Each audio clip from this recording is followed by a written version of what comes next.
दोस्तों नमस्ते।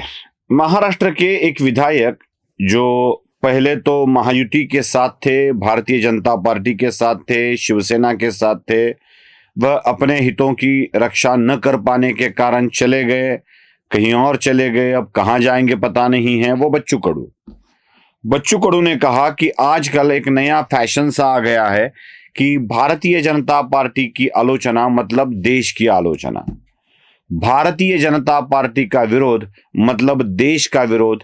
यह नया चलन आ गया है। बच्चू कडू जी किस अज्ञानवश ये बोल गए मुझे पता नहीं है, लेकिन उनके इस गलतफहमी को दूर करने की जिम्मेदारी है, मेरे ऊपर है, और वही जिम्मेदारी को मैं निभा रहा हूं। बच्चू कडू जी, चाहे लाख गालियां दे दो बीजेपी को, मुझे क्या करना है। मैं थोड़ी बीजेपी का मिस कॉल मेंबर हूं या सक्रिय सदस्य हूं, मुझे गुस्सा आ जाए। हाँ, बीजेपी के कुछ लोगों का मैं हितैषी हूं, उनके बारे में मेरे मन में अच्छे विचार आते हैं और बीजेपी की विचारधारा का मैं समर्थन भी करता हूं, हिंदुत्ववादी होने के कारण। ये मैंने छिपाया नहीं है। लेकिन बच्चू कडू को अगर ये बताना है कि बीजेपी का विरोध मतलब देश का विरोध, ऐसी भावनाएं नहीं है, बल्कि हम देश के प्रति शंका जताने वालों के खिलाफ ही बात करते हैं। सबसे पहले तो मैं आपको राज्य के पूर्व मंत्री, पूर्व नेता विपक्ष कांग्रेस के नेता विजय वडेट्टीवार का वो बयान हिंदी में सुना रहा हूं, सुन लीजिएगा। पूछा गया है, बड़ा युद्ध हुआ है, छोटा युद्ध हुआ है, कितना क्या नुकसान हुआ है। आपने तो अमेरिका के इशारे पर शेक हैंड कर लिया है कि हमारा कितना नुकसान हुआ है, हमारी कितनी कैजुअलिटी हुई है, हमारे कितने सैनिक का नुकसान हुआ है, हमारे कितने राफेल का ये हुआ है। अभी तो चाइना मेड 5000 ड्रोन उन्होंने भेजा, वो चाइना के थे। उस ड्रोन की कीमत 15,000 है, उसमें कुछ नहीं होता है। उसके लिए हमने 15 लाख का ये दागा गया, वो क्या बोलते उसको, नहीं 15, हमारी मिसाइल की कीमत 15 लाख थी एक ड्रोन गिराने के लिए, वो 15,000 का ड्रोन। मिसाइल की कीमत 15 लाख थी एक ड्रोन गिराने के लिए, वो 15,000 का ड्रोन। मिसाइल की कीमत 15 लाख थी एक ड्रोन गिराने के लिए, वो 15,000 का ड्रोन। वो चाइना की उसके पीछे पॉलिसी थी। ये भी कहा जाता है, ऐसी भी चर्चा ये बहुत जोर से है। विजय वडेट्टीवार बात करते हुए कहते हैं कि चाइना के 20-25 हजार वाले ड्रोन, 20-25 हजार रुपए वाले ड्रोन, शायद वडेट्टीवार जी को यह पता नहीं है कि आजकल शादियों में वीडियो शूटिंग के लिए जो ड्रोन उड़ाया जाता है ना, उसकी कीमत भी 2-3 लाख रुपए है। मतलब 20-25 हजार वाला, 20-25 लाख वाला ड्रोन ऐसे नहीं होता है, महंगे होते हैं वो ड्रोन। और वो चाइना मेड हो तो भी महंगे होते हैं, कोई भी हो महंगा ही होता है। ऐसे ड्रोन, क्योंकि वो छोटे छोटे ड्रोन हथियारों से तो हमला नहीं कर सकते ना। ड्रोन, वडेट्टीवार जी की ये गलतफहमी है कि ड्रोन मतलब वो कैमरा लेकर घूमने वाले ड्रोन ही समझते हैं वो। चलो छोड़ दो, अपने अपनी ज्ञान की बातें होती है। उसके लिए करोड़ों रुपए वाले मिसाइल लागे गए, ऐसा इनका कहना है। मतलब ये वडेट्टीवार क्या देश के रक्षा मंत्री को चुतिया समझते हैं? क्या वडेट्टीवार अपने आर्मी डिफेंस के चीफ को पागल समझते हैं? क्या कई अधिकारियों को बिना दिमाग वाले समझते हैं? अरे भाई, किसको गिराने के लिए क्या भेजना चाहिए ये उनको ही पता है। वहां कोई राहुल गांधी नहीं बैठा है अपना ही बुरा करने वाला। अब देखिए बच्चू कडू जी, वडेट्टीवार अगर ऐसे बात करते हैं तो उन्हें हम देश की विरोधी कहे या और क्या कहे।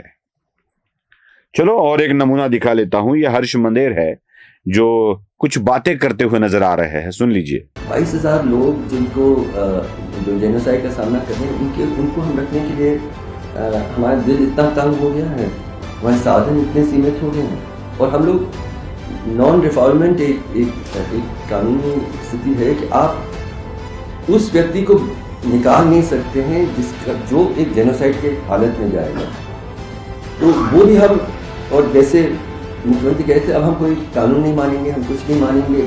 और पुशबैक का मतलब ये है कि आप कानूनी प्रक्रिया नहीं इस्तेमाल कर रहे हैं, बल्कि ज़बरदस्ती उनको धकेल रहे हैं उस हालत में जहाँ पे उनका नरसंहार की बहुत बड़ी संभावना है। ये कह रहे हैं रोहिंग्याओं को रहने दे, क्या फर्क पड़ता है, मानवीयता है। बच्चू कडू जी, रोहिंग्याओं को रहने न दिया जाए, ऐसा निर्णय खुद सर्वोच्च न्यायालय ने दिया है। कहा है कि ये देश कोई धर्मशाला नहीं है। अब ये हर्ष मंदेर जो है ना, वो पहले तो मैंने दिखाए थे विपक्ष के नेता मंत्री, वो तो कांग्रेस के थे। ये हर्ष मंदेर भी, नीचे तस्वीर दिखा रहा हूं आपको, ये भी राहुल गांधी के साथ अपनी भारत जोड़ो यात्रा में नजर आते हैं। चलो ये एक बात और दिखा देता हूं, ये ज्योति वाला मामला चल रहा है। यही जो नेता विपक्ष थे, उन्होंने कहा था कि बीजेपी का गमछा पहनकर वो चली गई ज्योति मल्होत्रा। जरा किसके गमछे किसके गले में हाथ डालकर वो घूमती थी, यह भी देख लीजिए, है ना। यहां पर भी राहुल गांधी का ही नाम। तो अगर ऐसी बातें होती है तो क्या कहे बच्चू कडू जी। और एक नमूना है इस देश में, संजय राउत। वो कहते हैं कि भारत ने टूर कंपनी खोल के रखी है। सुन लीजिएगा। ये एक टूरिज्म प्रोग्राम चल रहा है, ऑपरेशन सिंदूर के नाम पर, टेररिज्म के नाम पर। हाँ, ये टूर एंड ट्रैवल कंपनी खोल दी है। ये एक टूरिज्म प्रोग्राम चल रहा है, ऑपरेशन सिंदूर के नाम पर, टेररिज्म के नाम पर। हाँ, ये टूर एंड ट्रैवल कंपनी खोल दी है। सुना, मतलब देश की बातें रखने के लिए देश के सांसदों को ही अगर विदेश में भेजा जाता है तो इसे टूर कंपनी कहकर टूरिज्म का नाम देते हैं। क्या ये भाजपा का विरोध है या देश का विरोध है? खुद तय कर ले बच्चू कोड़ू, मुझे ज्यादा कुछ नहीं बात करनी है। अब एक मराठी वाला आइटम सॉन्ग सुनाता हूं। सुषमा अंधारे नामक एक नेता है जो उबा ठाकी नेता है, और वो कुछ बोल रही है, सुन लीजिएगा। इस्लामाबाद ताब्यात घेतला असा जो त्यांचा गोदी मीडिया प्रचार करत होता, त्या गोदी मीडियाचं किती खरं नाही, पण किती लष्कराने खोटं? सांगितलं ना, सोडून द्या बाकी कोण काय म्हणलं। लष्कराने पुरावे दिले ना, विरोधकांना थांबा. अजून पुरावे कसले पाहिजेत? नाही नाही, कसले पुरावे पाहिजेत?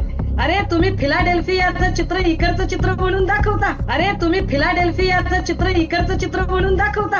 तुम्ही युक्रेन मधलं स्टेडियम हे काय तुम्ही युक्रेन मधलं स्टेडियम हे काय भाषा बोलताय तुम्ही? ताई सैन्याबद्दल इतका अपमान। कहती है वीडियो गेम दिखाया, फिलाडेल्फिया के दिखाए, वहां इजराइल के स्टेडियम को दिखाया, और ये पाकिस्तान से बोल दिया।